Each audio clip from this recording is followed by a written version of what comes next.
Fastest മാൻ made objects ഏതൊക്കെയാണ് നമുക്ക് നോക്കാം. Fourth one, New Horizons. 2006 NASA പ്ലൂട്ടോനെയും ക്യൂപ്പർ ബെൽറ്റിനെയും പഠിക്കാൻ വേണ്ടി ലോഞ്ച് ചെയ്ത സ്പേസ് ക്രാഫ്റ്റ് ആണ്. ഇതിന്റെ മാക്സ് സ്പീഡ് എന്ന് പറയുന്നത് 58,356 km/h ആണ്. അതായത് ഈ സാധനത്തിനകത്ത് നിങ്ങൾക്ക് ഇവിടെ നിന്ന് അമേരിക്ക വരെ 4 ട്രിപ്പ് അടിക്കാം 1 മണിക്കൂർ കൊണ്ട്. മൂന്നാമത് വോയേജർ 1.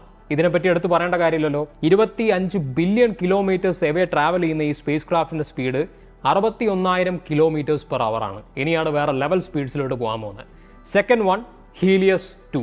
1976 നാസയും വെസ്റ്റ് ജർമ്മനിയും കൂടെ ഒരുമിച്ച് ലോഞ്ച് ചെയ്ത ഈ സോളാർ പ്രോബിന്റെ സ്പീഡ് 2,52,792 km ആണ്. ഇനി first on the list, Parker Solar Probe. 2018 സൂര്യനെ പഠിക്കാൻ വേണ്ടി ലോഞ്ച് ചെയ്ത ഈ ഒരു സോളാർ പ്രോബിന്റെ സ്പീഡ് 7 ലക്ഷം km/h ആണ്. പക്ഷെ ഒരു ഫൺ ഫാക്ട്, ഇത് 0.0648% ഓഫ് ലൈറ്റ് സ്പീഡ് മാത്രമാണ്.